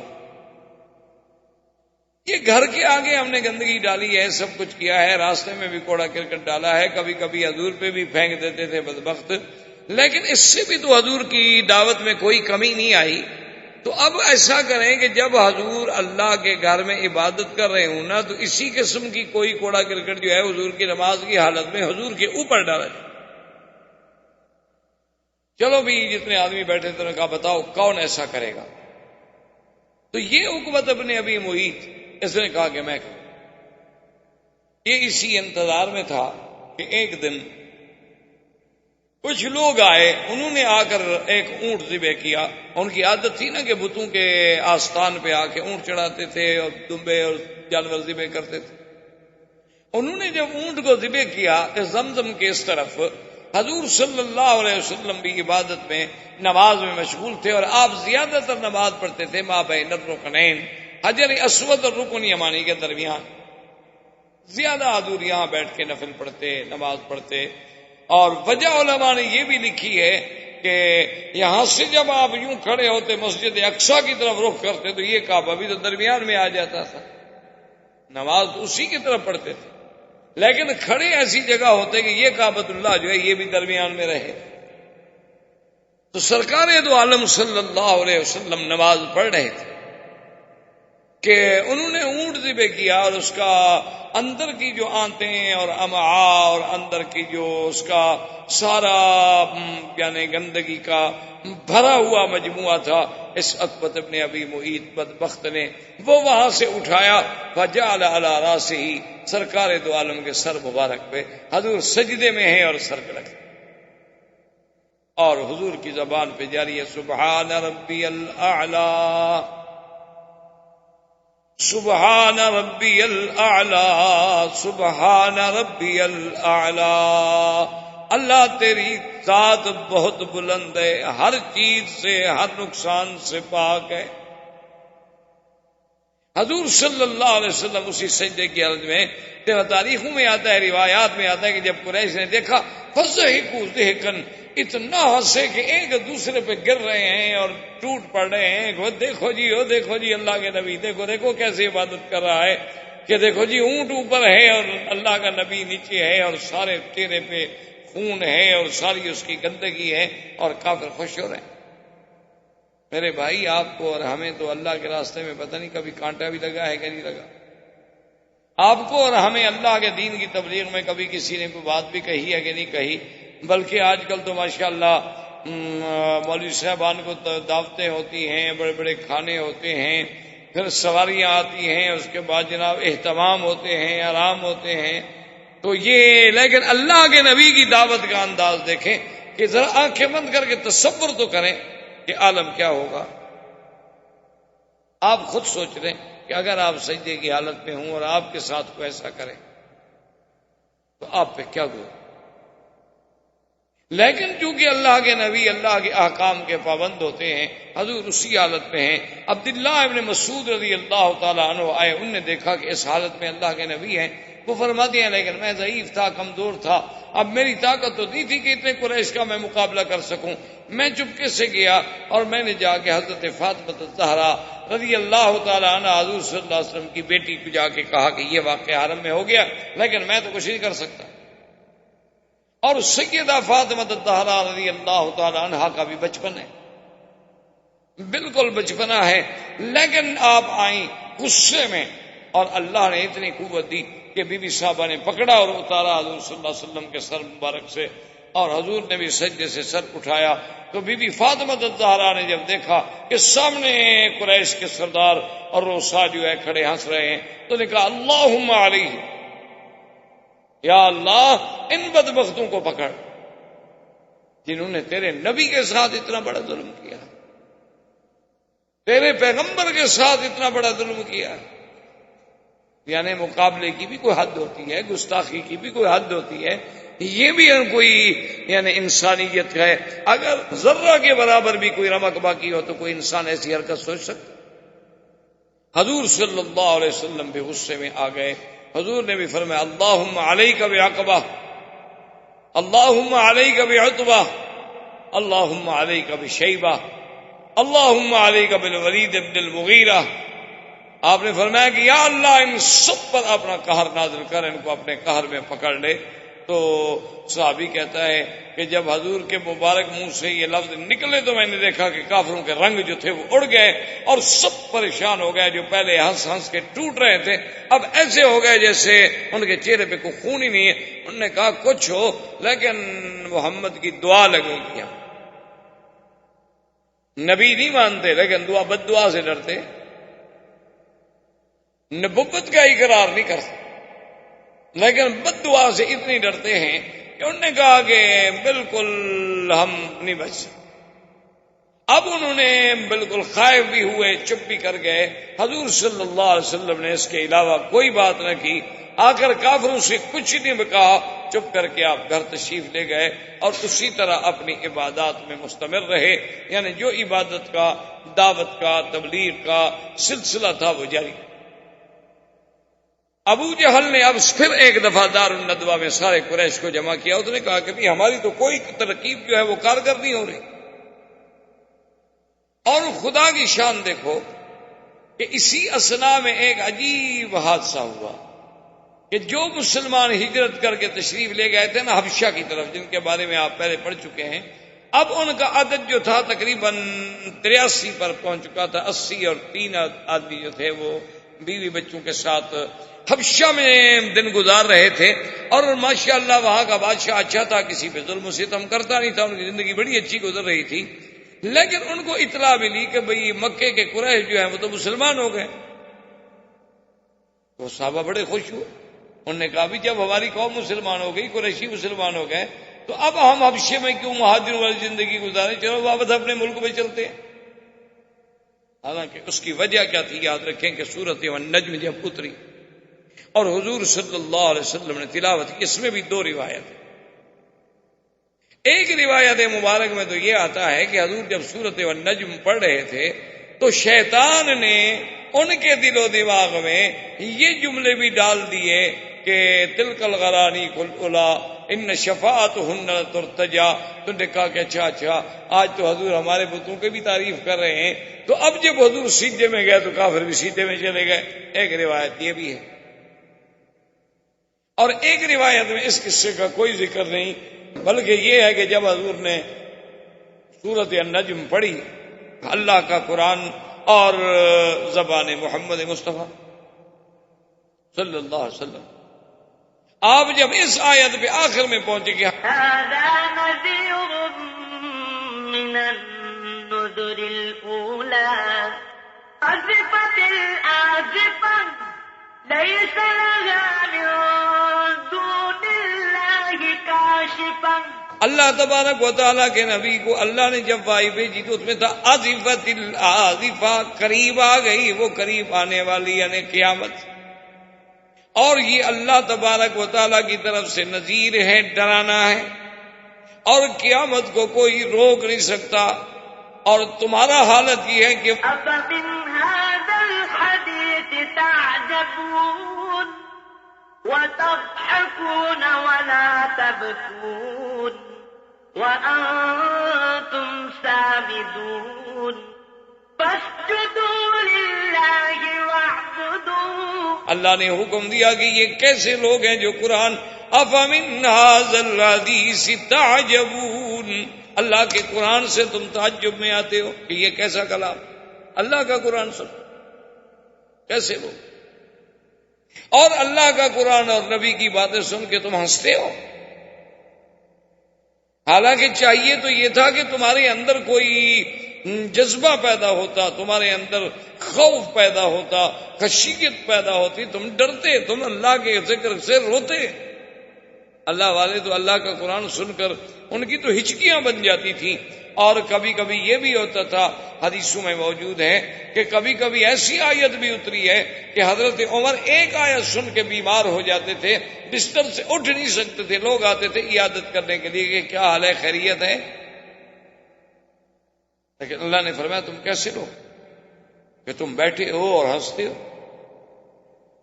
تو جب اللہ کا حکم آیا کہ فَاسْجُدُوا لِلَّهِ وَاعْبُدُوا فَسَجَدَ رَسُولُ اللَّهِ، حدیث میں آتا ہے کہ حضور سجدے میں گر گئے، مسلمان بھی سجدے میں گر گئے، اور کافروں پر بھی قرآن کا اتنا اثر ہوا کہ وہ کچھ نہ سمجھے لیکن وہ بھی سجدے میں گر گئے۔ قرآن کا ایک اثر، کیسے اثر؟ ہمیں کچھ دوستوں نے سنایا کہ ایک دفعہ، پہلی دفعہ جب قاری عبد الباسط، اب تو وہ بھی فوت ہو گئے، اللہ ان کی قبر پہ رحمتیں فرمائے، وہ جب پاکستان میں تشریف لائے تو ایک علاقے میں انہیں دعوت دی گئی تلاوت قرآن کے لیے، اور وہ جب آتے تھے تو بڑے بڑے اجتماع ہوتے تھے، لاکھوں کے قرآن سننے کے لیے لوگ آتے تھے، بڑے بڑے قاریوں کے اجتماع ہوتے تھے، اور ایک عجیب منظر ہوتا تھا کہ رات کا سما ہے اور اللہ کے قرآن کی تلاوت ہو رہی ہے، اور پوری دنیا سے، ملک سے چنے ہوئے قاری آ رہے ہیں، اور ہر قاری کا پھر اپنا ایک انداز۔ تو وہاں پر ایک رافضی تھا، ایک شیعہ تھا، جو اس علاقے کا بہت بڑا سردار بھی تھا، اور اس علاقے کا وہ ایک سیاسی لیڈر بھی تھا، اور اس علاقے میں صوبائی وزیر کے لیول کا بھی آدمی تھا، عہدے کا۔ تو وہ نہ آیا دعوت، تو اس سے جا کے ایک وفد ملا، انہوں نے کہا کہ جناب آپ کیا کر رہے ہیں، چلو تقریریں ہوں، جلسے ہوں تو پھر بھی ہے، وہ اصل میں تھا رافضی شیعہ تھا، تو پھر تو چلو تو آپ نہ جائیں گے، چلو بھی اہل سنت کا جلسہ ہے، ممکن ہے ہمارے بارے میں کوئی سخت لفظ کہیں گے، اور یہاں تو کوئی مقصد ہی نہیں، یہاں تو صرف تلاوت قرآن ہوگی، اب کوئی اردو کا، کوئی اپنی زبان کا، کوئی تقریر کا تو ایک لفظ بھی نہیں ہوگا۔ اس نے کہا کہ بھائی ٹھیک ہے، لیکن سنیوں کا پروگرام ہے، اور پھر ہم قرآن سمجھتے نہیں ہیں، ہمیں عربی تو آتی نہیں، وہ سیاسی آدمی تھا نا، اس نے بہانہ بنایا، انہوں نے کہا ہم تو قرآن سمجھتے نہیں، تو بغیر سمجھے ہوئے سننے کا کیا فائدہ جب آدمی سمجھ نہ سکے؟ انہوں نے کہا جی بغیر سمجھنے کے بھی اللہ پاک ثواب تو دیتے ہیں، مجبور کیا لے آئے۔ تو وہ بھی چونکہ اس علاقے کا ایک انتہائی اہم آدمی تھا، اسٹیج پہ بیٹھا تھا، تو سب قاری پڑھتے. اب قاری عبد الباسط کی جب باری آئی اور قاری عبد الباسط نے جناب جب قرآن شریف پڑھنا شروع کیا اور وہ رنگ اور سما بندھا نا جی، تو وہ اتنا بے ہوش ہوا کہ وجد میں اپنی میز سے کرسی سے گر کے نیچے جا. اسے پتہ ہی کوئی نہیں تھا کہ میں کہاں پڑا ہوں، کہیں ٹوپی پڑی ہے، کہیں کچھ پڑا ہے، اور جناب وہ مٹی پہ پڑا ہوا ہے. لوگوں نے اٹھایا، کیا ہو گیا؟ اس نے کہا مجھے نہیں پتا. اللہ کے قرآن کا ایسا اثر ہو رہا تھا کہ میں نے تو یہ سمجھا کہ پتہ نہیں ابھی عبد الباسط نے بس نہ کیا تو شاید عذاب کے فرشتے آ کے مجھے پکڑ لیں گے. میں تو ڈر کے مارے گر گیا. تو قرآن پاک کا تو ایک اثر تو ہوتا ہے نہیں، چاہے دوست ہو چاہے دشمن ہو، کیونکہ دنیا کی کوئی طاقت اس کے اعجاز کا مقابلہ نہیں کر سکتی. تو یہ بات اصل میں حبشے میں پہنچی کہ بھئی قریش مکہ بھی سجدے میں گر گئے، حضور کے ساتھ نماز پڑھی، تم نے سمجھا مسلمان ہو گئے.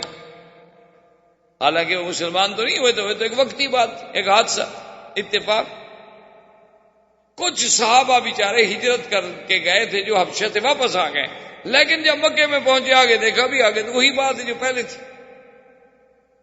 پھر بیچارے کچھ لوٹ گئے اور کچھ عذاب سہنے کے لیے یہاں رہ گئے. تو اب قریش کے سردار نے، ابی جہل نے، اس نے ندوہ میں میٹنگ کی. اس نے کہا کہ بھئی اب یہ معاملہ بہت حد سے نکل رہا ہے اور کسی حالت میں بھی ہم سے کنٹرول نہیں ہو رہا ہے، تو اس کے بارے میں بیٹھ کے غور کریں. بڑے غور و فکر کے بعد فیصلہ ہوا کہ مقاطعہ کیا جائے. مقاطعہ کا معنی سمجھتے ہیں بائی کاٹ. بھئی کیا بائی کاٹ کیا جائے؟ انہوں نے کہا کہ جی کوئی آدمی محمد رسول اللہ صلی اللہ علیہ وسلم کے خاندان بنو ہاشم سے کوئی آدمی بھی لین دین نہ کرے، کوئی آدمی بنی ہاشم جو ہیں بنی ہاشم کے پاس نہ جائے، کوئی آدمی بھی بنو ہاشم کو اعانت نہ کرے، اور لا یتزوجہم ولا یزوجہم، نہ تو ان سے شادی کرے اور نہ ان کو کوئی رشتہ دے. بنو ہاشم کے ساتھ بالکل مقاطعہ، پکا مقاطعہ کر دیا جائے. انہوں نے کہا جی کیوں؟ انہوں نے کہا اب اس کے علاوہ حل کوئی. اب جب مقاطعہ شروع ہوا حضور صلی اللہ علیہ وسلم سے تو ابی طالب کو بھی غصہ آیا. ابی طالب نے بنو عبد المطلب، بنی عبد مناف، بنو ہاشم کو بلا کے میٹنگ کی. اس نے کہا کہ دیکھو مکے والوں نے بیکاٹ کر دیا ہے محمد رسول اللہ صلی اللہ علیہ وسلم خاندان سے، تو بتاؤ تم ساتھ دو گے؟ انہوں نے کہا نہیں ہم تو ساتھ دیں گے. ٹھیک ہے چلو، اب مسلمان نہیں تھے سارے. انہوں نے کہا مسلمان ہوں نہ ہوں، لیکن یہ تو ہم نہیں برداشت کر سکتے کہ اللہ کے نبی محمد رسول اللہ اور بنی ہاشم کو بھوکا مار دیا جائے. ہم تو ان کا ساتھ. جب ابو جہل کو پتہ چلا کہ بھی بنی عبد مناف، بنی ہاشم، بنی عبد المطلب یہ سب کے سب محمد عربی صلی اللہ علیہ وسلم کا ساتھ دینے کے لیے کھڑے ہیں، تو اس نے پھر میٹنگ کال کر لی. اس نے کہا بات سنو، اب ہمارا ان سب سے مقاطعہ ہے، ان تمام سے ہمارا مقاطعہ ہے.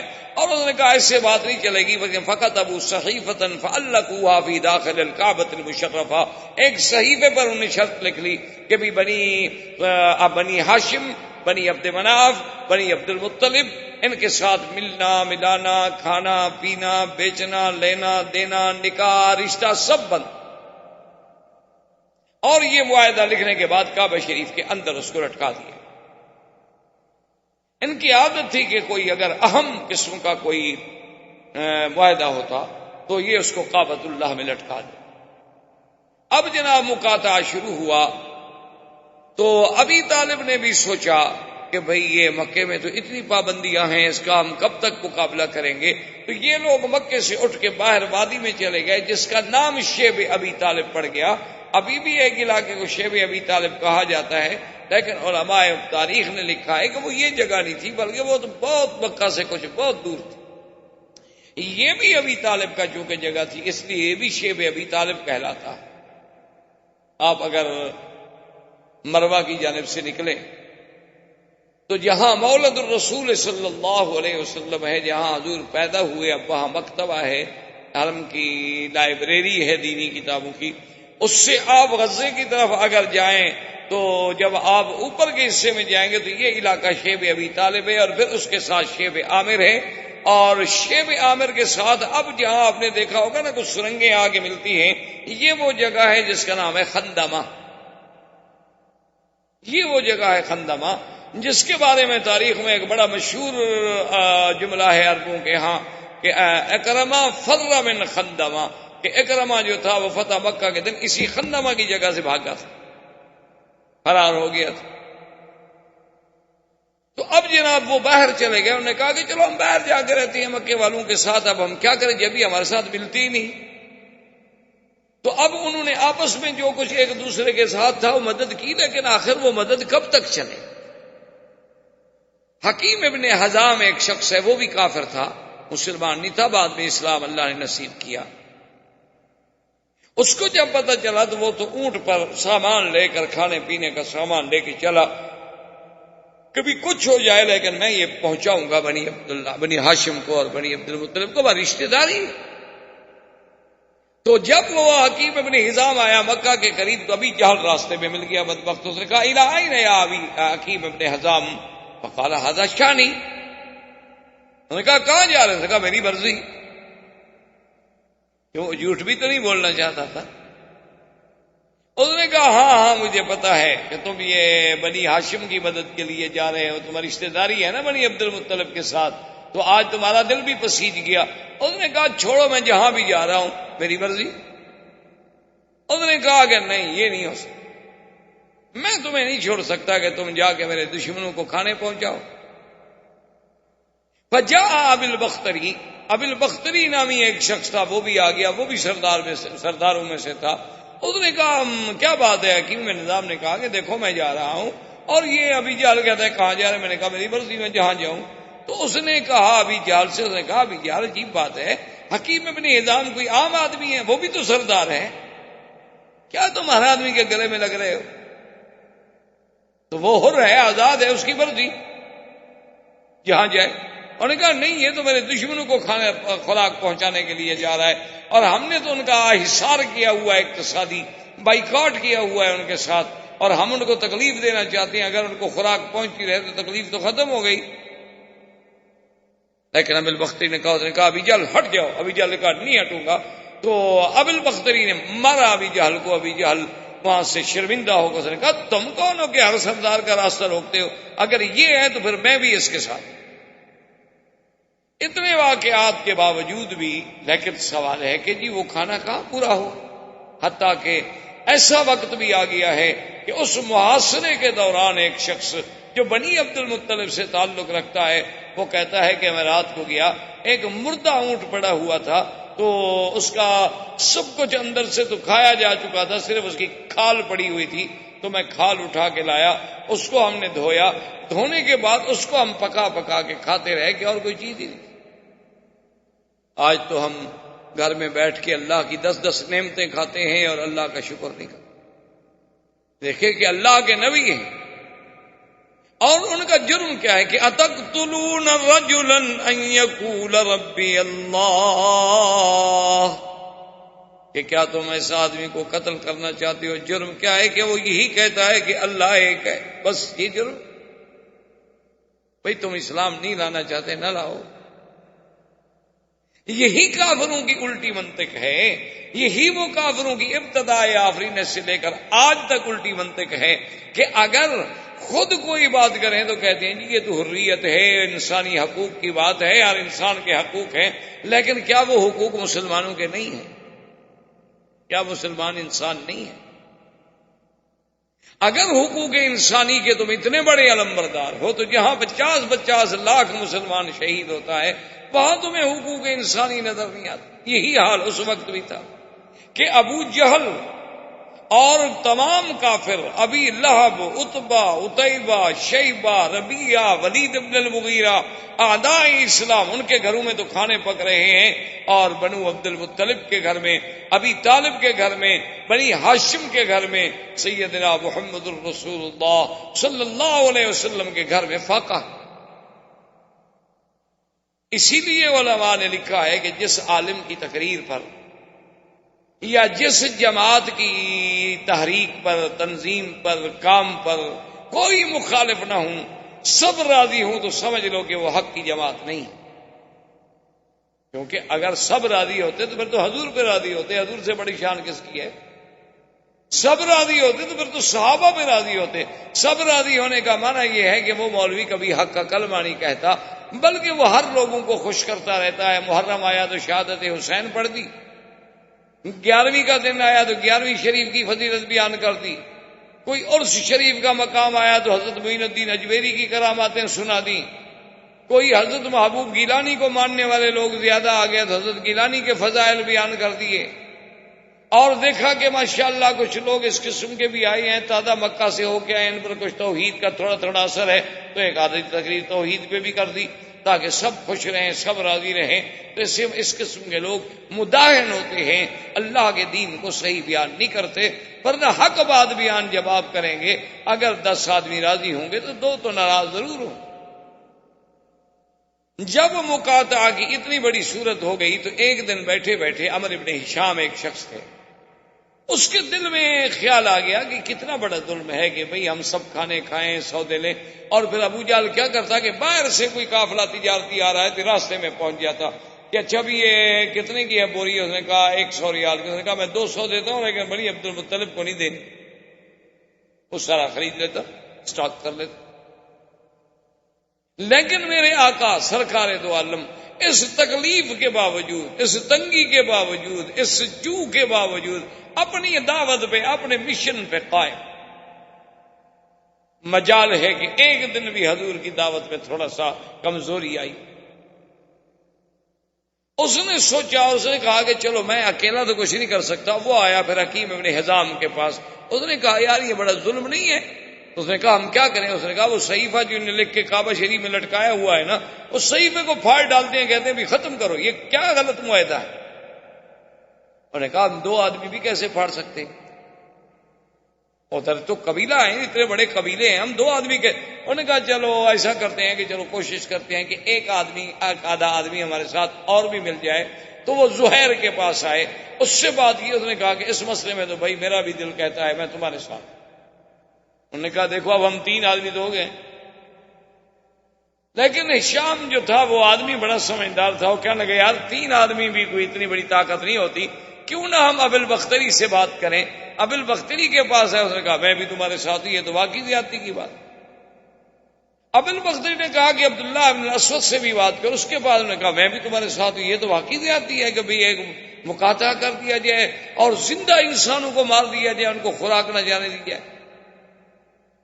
تو اب یہ 5 آدمی آئے اور جب مکے کے سردار دار الندوہ میں کعبۃ اللہ کے قریب بیٹھے ہوئے تھے تو ان میں سے ایک کھڑا ہوا اور اس نے کہا کہ اے قریش مکہ کے سرداروں، بات سن لو، اسلام لاؤ نہ لاؤ، دین نبی قبول کرو نہ کرو، لیکن یہ کسی کو حق نہیں پہنچتا کہ ان کا مقاطعہ کرے اور ان کے ساتھ بائیکاٹ کر دے اور حصار اقتصادی کر دے کہ دانا بند، کھانا بند، ہر چیز بند. یہ کیا ظلم ہے؟ ابو جہل اٹھا، اس نے کہا کیا کہہ رہے ہو؟ اس نے دبانا چاہا، اتنے میں دوسرا کھڑا ہو گیا، اس نے بھی وہی شور کیا. تو ابو جہل کے بھی 1-2 ساتھی کھڑے ہوئے تھے، اس کا تیسرا کھڑا ہو گیا، اس کا ایک اور ساتھی کھڑا ہوا تو ادھر سے ابو البختری کھڑا ہو گیا. جب یہ 5 آدمی کھڑے ہوئے تو اب وہ بھی ڈر گئے کہ آخر بھی یہ بھی تو 5 آدمی ہیں اور یہ بھی تو قبیلے والے ہیں.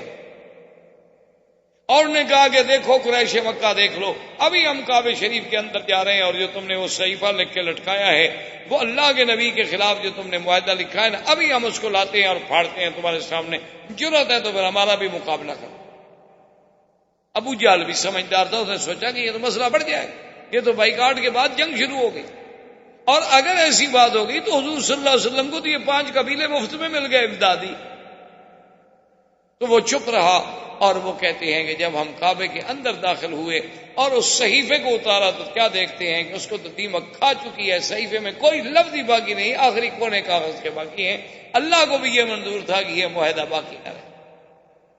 اور وہ باہر لے کے آئے، انہوں نے آ کے قریش کو دکھلایا، انہوں نے کہا ظالموں، جو تم نے معاہدہ کیا تھا دیکھو کعبۃ اللہ میں دیمک کیسے آ گئی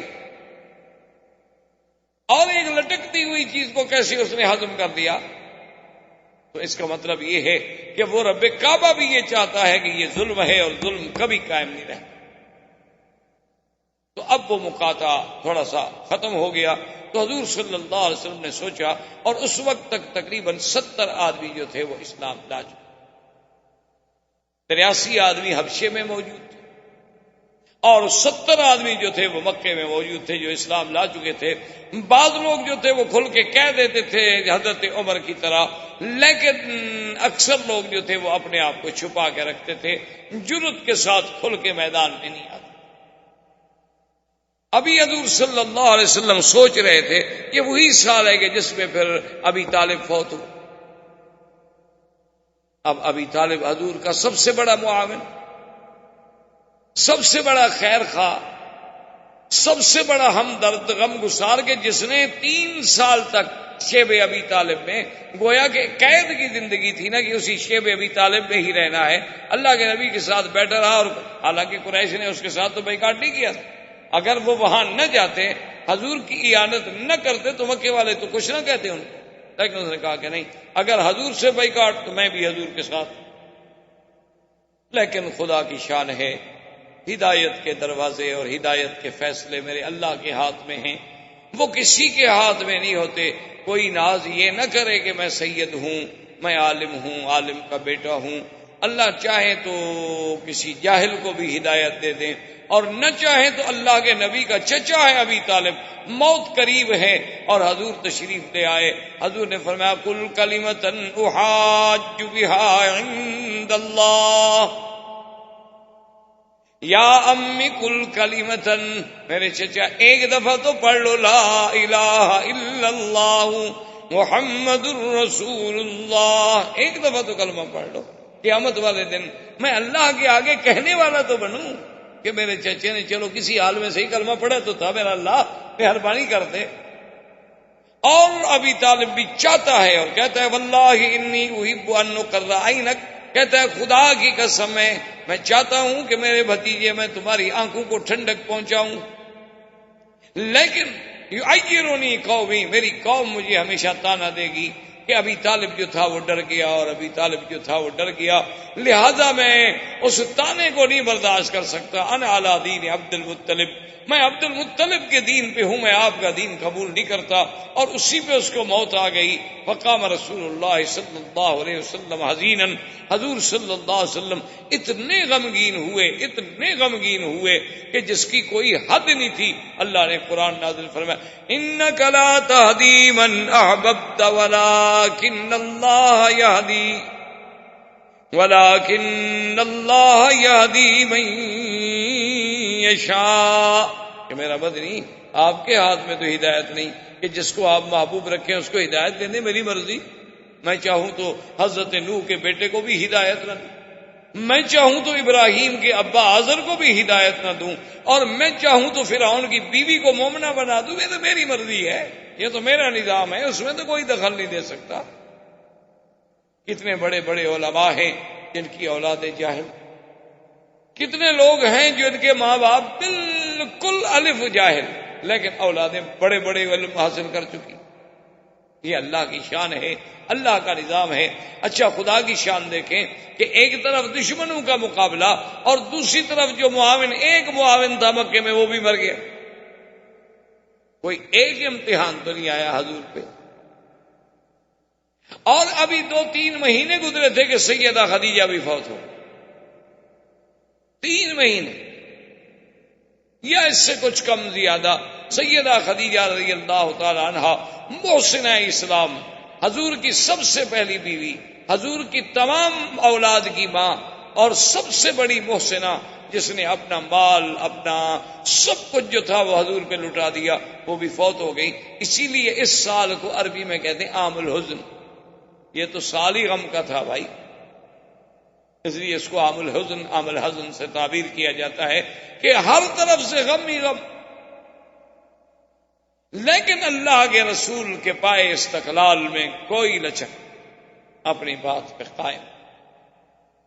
اب حضور صلی اللہ علیہ وسلم نے سوچا، کیونکہ حالات کچھ ایسے ہو گئے کہ جب تک ابو طالب زندہ تھا تو مکے کے بڑے بڑے سردار جو تھے نا، وہ تو حضور کے سامنے آ کے گستاخی کرتے تھے. جیسے ابو جہل تھا، ابو لہب تھا، عتبہ عتیبہ تھا، ولید ابن المغیرہ تھا، ابی ابن خلف تھا، عقبۃ ابن ابی معیط تھا. یہ لوگ تو گستاخیاں کرتے تھے، لیکن عام آدمی کو جرت نہیں ہوتی تھی کہ حضور کے سامنے گستاخی کرے. لیکن جب ابی طالب فوت ہو گئے، اب تو پھر ہر بندہ شیر ہو. اب تو صفحائے مکہ عام بچے بھی حضور جہاں سے گزرتے تو نعوذ باللہ گالیاں، حضور جہاں سے گزرتے پتھر برساتے، حضور جہاں سے گزرتے راستے میں کانٹے بچھا دیتے۔ اب حضور صلی اللہ علیہ وسلم نے سوچا کہ معاملہ چونکہ اس حد تک چلا گیا ہے تو اس کا کوئی حل سوچوں، کیوں نہ ہو کہ میں مکے سے کچھ باہر نکلوں، کہ شاید اللہ تبارک و تعالی میرے آبان و انصار جو ہیں کچھ باہر سے پیدا کر۔ حضور صلی اللہ علیہ وسلم یہ سوچ کر طائف کے لیے نکلے، چونکہ سب سے قریبی شہر اس وقت طائف تھا، اور آپ اسی سے اندازہ کریں کہ حضور نے یہ سفر جو ہے پیدل طے کر۔ آپ ایک دن ذرا یہاں مکے سے پیدل تو طائف جا کے دیکھیں۔ ویسے تو ہم سب دعوے دار ہیں نا، مسلمان ہیں اور ماشاءاللہ حاجی صاحبان ہیں اور ماشاءاللہ عاشق رسول ہیں، اور ہم تو جی اتنے عرصے سے مکے شریف میں رہتے ہیں، مدینہ شریف میں رہتے ہیں، پتہ نہیں دل میں خیال ہوتا ہے کہ ہم سے تو اب کون بڑا ہو سکتا ہے نیکی میں، ہم تو پہنچے ہوئے لوگ ہیں۔ ایسے ایسے لوگ ہیں ماشاءاللہ کہ آ کر ایسی ایسی باتیں بتاتے ہیں، وہ سمجھتے ہیں کہ چند دن مکے میں ہم نے رہ لیا، عبادت کر لی، شاید ہمارے کو مراتب بلند ہو گئے۔ اللہ کے بندے ہیں، آپ دیکھیں ذرا تصور تو کریں نا، مراتب تو تب بلند ہوتے ہیں جب اسلام کے لیے کوئی قربانی بھی تو دو نا۔ یہ کیا ہمارا اسلام ہے کہ ہم عرب 1 ارب سے زیادہ کی تعداد میں ہیں، اور بجائے اس کے کہ کافر ہم سے ڈرتا ہم کافر سے ڈرتے ہیں۔ یہ اسلام، اللہ کے نبی اکیلے ہیں، 70 مسلمان ہیں، وہ بھی کھل کے سامنے نہیں آ سکتا۔ آپ نے سوچا کہ چلو اللہ کے دین کو پہنچانا ہے تو طائف چلتے ہیں۔ حضور صلی اللہ علیہ وسلم جب طائف تشریف لے گئے تو طائف کے بالکل شہر کے باہر، یعنی گویا کہ آپ شہر میں جب داخل ہو رہے ہیں تو 3 آدمی، عبدی، لیل، حبیب اور مسعود، یہ 3 آدمی وہاں بیٹھے، اور یہ سردار تھے طائف کے، یہ بڑے بڑے روسا میں سے تھے، بڑے بڑے سرداروں میں سے تھے۔ انہوں نے جب دیکھا کہ قادم محمد صلی اللہ علیہ وسلم، حضور آ گئے، ان کو پتہ تو نہیں تھا، حضور نے فرمایا کہ دیکھو میرا نام محمد رسول اللہ ہے اور میں آپ سے کچھ باتیں کرنا چاہتا ہوں، اجازت ہے؟ انہوں نے کہا اہلاً، بیٹھیں آپ، فرمائیے۔ حضور صلی اللہ علیہ وسلم نے دعوت توحید دی اور قرآن پڑھا، اللہ کا قرآن سنایا، تو وہ بدبخت تو سمجھ گئے کہ ہاں یہ تو وہ محمد پاک ہیں جس کے قریش مخالف ہیں۔ تو عبدی علیہ غصے میں کھڑا ہو گیا، کہنے لگا واللہ لا اؤمن بک یا محمد، کہنے لگا خدا کی قسم ہے میں تم پہ ہرگز ایمان نہیں لے آ سکتا، تم کیسے نبی ہو؟ دوسرا کھڑا ہو گیا، تیسرا کھڑا ہو گیا، سب نے چیخنا شروع کر دیا، لا اؤمن بک لا اؤمن بک لا اصدق بکلامک، ہم تمہاری بات کو نہیں مانتے، ہم ایمان نہیں لے آتے، ہم ایمان نہیں لے آتے۔ اتنا شور کیا، حضور صلی اللہ علیہ وسلم فرماتے ہیں کہ میرے غم میں مزید اضافہ ہو گیا اللہ کے راستے میں۔ میں حیران ہوں کہ میرا مولا کہ میں نے یعنی مکہ چھوڑا، طائف آیا کہ شاید کوئی راستہ نکلے، یہاں بھی راستے مسدود ہو رہے ہیں۔ تو حضور نے فرمایا کہ میں نے ان سے بات کی، میں نے کہا کہ دیکھو تم سردار ہو، عقل والے ہو، چلو تم میری بات نہیں مانتے ہو نہ مانو، لیکن مجھے روکو تو نہیں، میں طائف والوں کو جا کے بات تو کروں۔ انہوں نے کہا ہم کیوں آپ کو روکے نہیں؟ حضور صلی اللہ علیہ وسلم نے طائف میں جانا، آپ نے کہا اچھا میں تو جاتا ہوں، اور انہوں نے جناب لڑکوں کو اور آباشوں کو حکم دیا حضور کے سامنے، حضور قرآن پڑھتے ہیں وہ تاڑیاں پیٹتے ہیں۔ یعنی آپ اندازہ فرمائیں، آپ نے کبھی اپنے ساتھی کو بھی دین کے لیے نہیں کہا ہوگا، آپ نے اپنے کبھی کسی دوست کو بھی دین کے لیے آمادہ نہیں کیا ہوگا، اور کاروں میں بیٹھ کر بھی نہیں کہا ہوگا، لیکن خود سوچیں کہ حضور پاک نے کہاں طائف ہے، پیدل چل کے پہاڑیوں میں، اور ظالم کافر جو ہیں پتھر برسا رہے ہیں اور پاؤں سے خون بہ رہا ہے، پھر بھی محمد بدری کی زبان پہ اللہ کا قرآن۔ جیسے کہ کسی نے کہا تھا نا کہ سرے دار بھی پکارا، لبے بام بھی صدا دی، میں کہاں کہاں نہ پہنچا تیری دید کی لگن۔ احباب کرام، اس کے بعد اب آپ اس مبارک سلسلے کی CD نمبر 9 سماعت فرمائیں۔